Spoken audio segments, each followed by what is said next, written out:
Hey, my name is Dr. Eric Shoemake, and I want to tell you about a brand new makeover we have coming up called Younger Tomorrow.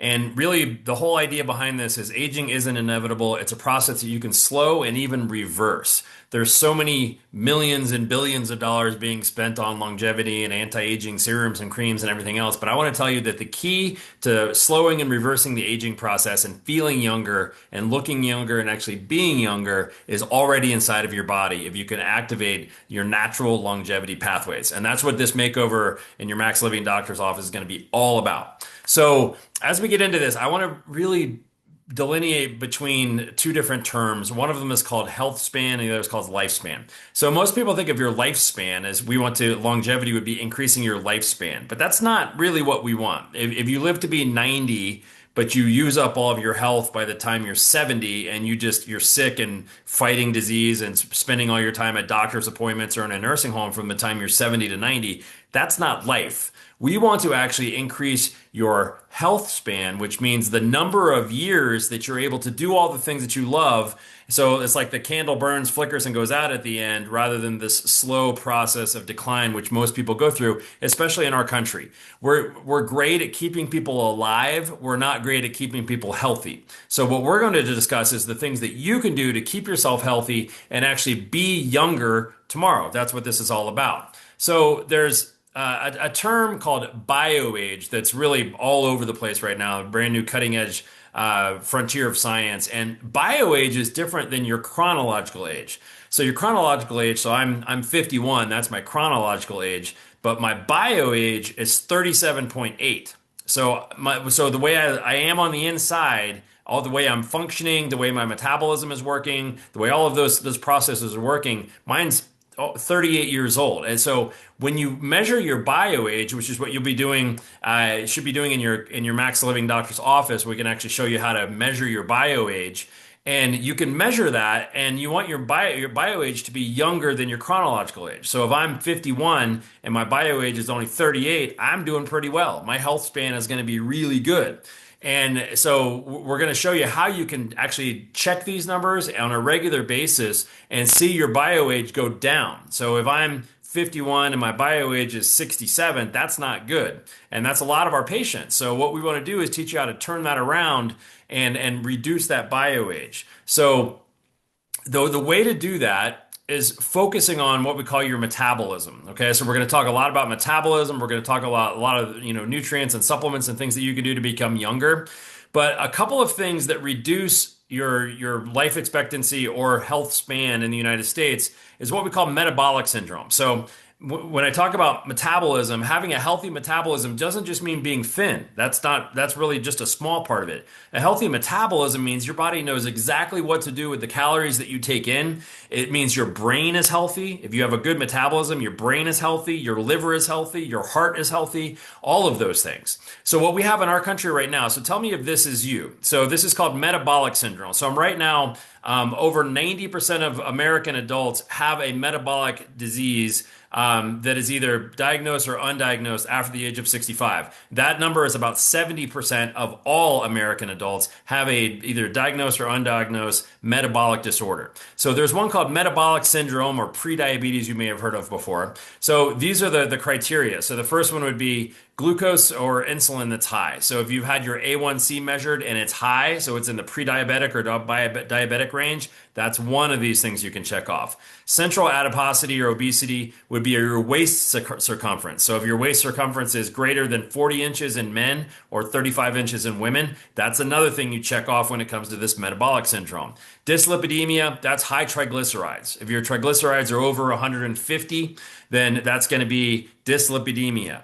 And then another one would be looking at your HDL cholesterol, which is your good cholesterol. If you've ever been told your HDL cholesterol is low and your quote unquote bad cholesterol or LDL is high, that's another check mark for this metabolic syndrome. And then another one is elevated blood pressure.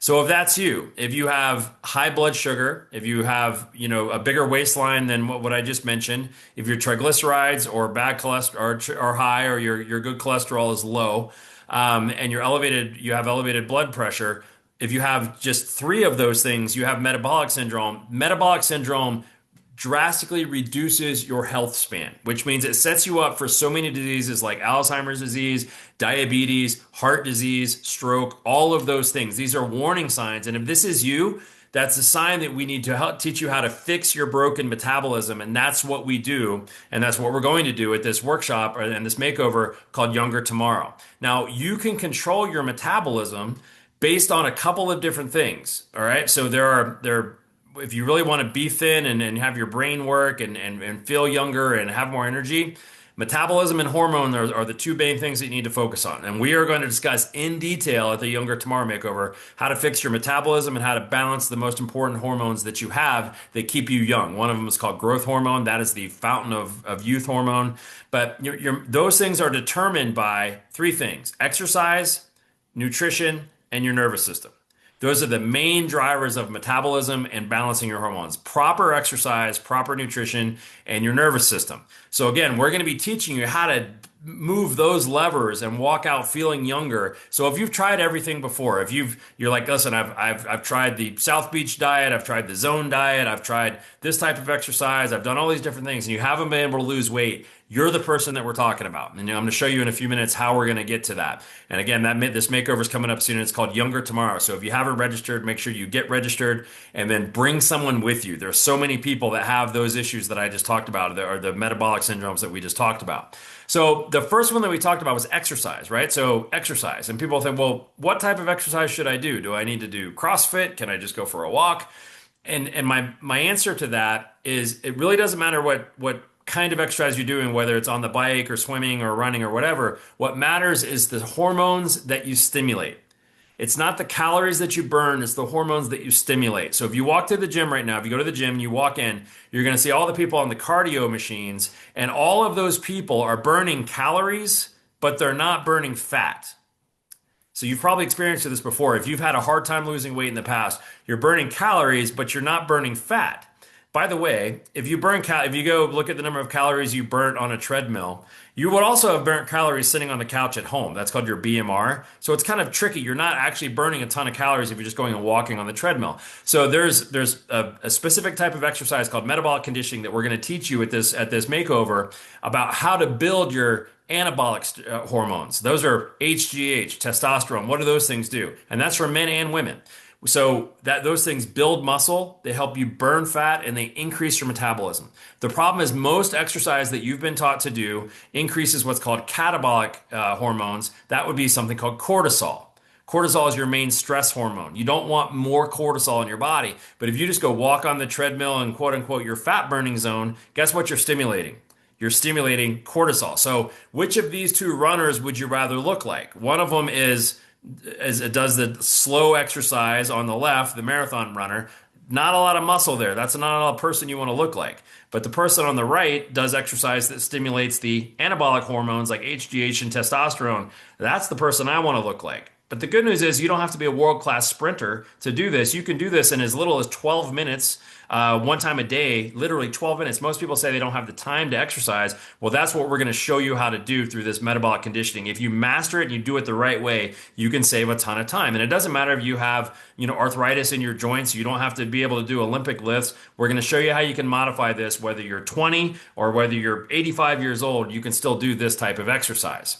We're also going to talk about nutrition. And one of the reasons we talk about nutrition is so many people right now want to lose weight. So especially this time of year and the new Year's resolution is, you know what, I want to lose weight. And I'm here to tell you, if you make a New Year's resolution isn't good enough for most people because we think of a resolution meaning like a hope or a dream. But what a resolution actually means is a fixed purpose.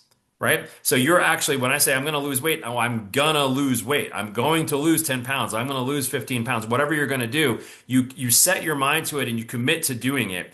And we're going to give you the tools on how to do it. And we've seen this happen with like literally millions of pounds across our network. People that have lost 5, 10, 15, 100 pounds doing the things that we're going to discuss, including the advanced nutrition plan.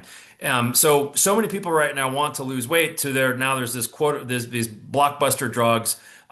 Things like Ozempic, Wegovy, you've heard about the GLP-1 drugs. That's what these drugs are. And I understand why people they're attractive to people because hey, you want to lose weight and you're tired of being overweight, you're tired of the health risks that come with it. But the issue is this is a shortcut that doesn't work long term for most people. And it also doesn't do you any benefits long term if you're just starving yourself, which is what these drugs actually do. They actually cause a delayed gastric emptying. So the food stays in your stomach longer, you feel full longer, you eat less, but it's not healthy. It's not the way your body was designed to work. So for instance, the food in your stomach is meant to be out of your stomach within 2.5 to 3 hours. Not for sometimes, not sometimes, always. That's the way it's designed. But what happens with these medications, people taking, the GLP-1s like Ozempic or Wegovy, they'll find these people have the same. They're like, I read an article recently, and they'd studied several different people with side effects, and they were literally vomiting up food from a day and a half ago that was still in their stomach. Guys, that's not normal. And it causes all kinds of other side effects that go with these medications. One of them is pancreatitis because it affects your insulin level. So you drastically increase your risk of pancreatitis, which is no good. So the good news is there are ways to increase your body's own GLP-1 internally. I told you the key is already inside of you. And you can do that through the things that we're going to talk about, through your protein intake, through your fiber intake, through proper types of exercise. You can stimulate those pathways without the delayed gastric emptying, which is the big problem with these drugs. So the big issue for most people, if you've had a hard time losing weight, is we have too much ultra processed food. Okay. So ultra processed foods, that's what I call gas station food. So in the United States now, we consume 65% of our calories from ultra processed gas station food. That's like going to a 7-Eleven and never eating anything other than 7-Eleven. That's what 65% of the calories are coming from. That is absolutely insane. And that's why we're so sick. That's why we have more heart disease, cancer, Alzheimer's, diabetes, prediabetes, obesity than any other country in the world. And it's not even close. So the bottom line is the food companies are not there to make you healthy. They're there to make you buy more food. That's what they're there to do. This is, as always, it's not about the patient. It's about the profit. So if you want to be healthy, you have to realize food companies are not your friend. So we have more processed food intake, ultra processed food intake than any other country. And there's a reason we are sicker than any other country. And when you just look at this processed food, so this would be like if you just add 10% increased risk in your calories from processed or ultra processed food, that would be like eating just one donut hole. That would be half a can of Coke. That would be 18 Skittles.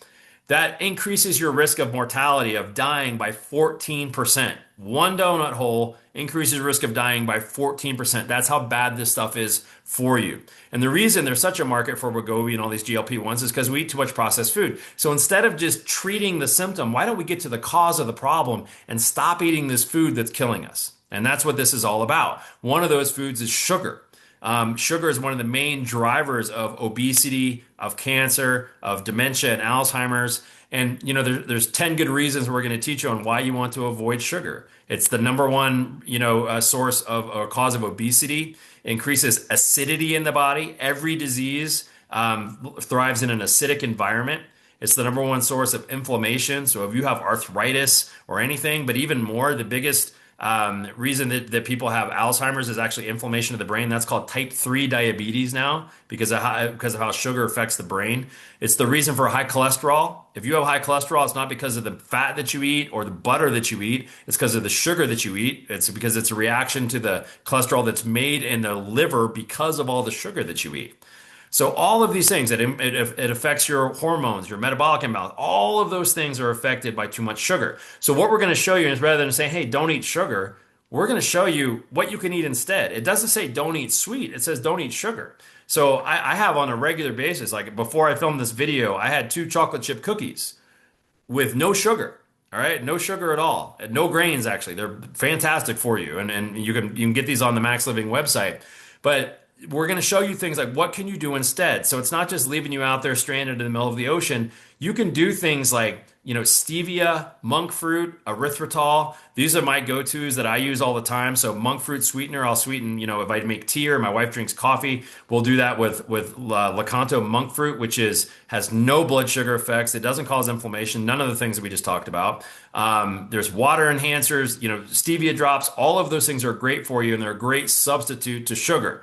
And we're going to also show you why, if you're drinking diet soda or eating low, like usually the sugar-free or low sugar or sugar-free like gum or any of those products are going to have artificial sweeteners that are really bad for your brain, and we're going to show you how to avoid those. So again, this is all coming up. If this sounds like you, if you're tired of being, informed from a million different people with a million different opinions, we're going to show you what works. And what has worked for the last 3 decades with our patients, we're going to show you how to do that. And that's coming up at our Younger Tomorrow workshop. We're going to teach you how to walk out of there younger than you were when you sat down. Okay, one more thing, and then we'll wrap up. So if this is intriguing to you, if you're ready to start feeling better and looking better and have your brain work better and stop having those senior moments where you can't remember the word that you thought of, it's completely up to you to do that. This is not about bad. Most people think just because you have bad genes in your family, you're doomed to repeat whatever your family dealt with. So if my dad had heart disease, I have to have heart disease, or my mom had cancer, I'm going to have cancer. The good news is that your genes only play about a 6% role in your health. The other 94% is your lifestyle choices. And we are going to show you how to make those lifestyle choices and make them stick. We also have a 30-day challenge that we're going to do, which is going to be phenomenal. It's called the Core 30 Challenge. So we're going to do this together. So the way that you really make this work is you get involved in a group, and then you do something long enough to build habits. So this 30-day challenge is going to show you, the Core 30 Challenge is going to show you how you can do this. It's going to have recipes. It's got a journal so that you have you can write down your progress and the things that you're dealing with. It's going to have workouts for you. All of these things in the challenge, and the kickoff to the challenge is going to be this Younger Tomorrow. So we're going to be doing this as a network. So not even just as the office that you're watching this in right now, but hundreds of other offices are going to be doing this together. We're going to have a social media channel for this. We're going to have giveaways and prizes, because if you get involved in a community, if you have the right information and you work with the right people, you have a phenomenal chance of not only losing weight, but keeping it off, of reversing your type 2 diabetes, of getting your blood pressure under control finally, of having your brain work better. All of those things happen when you get in a group and you do something that's going to work with like-minded people. So make sure you get registered for Younger Tomorrow. This is going to be a blockbuster event. Tell all of your friends, bring them with you. I promise you won't be disappointed. And this is the step to really building a new you this year.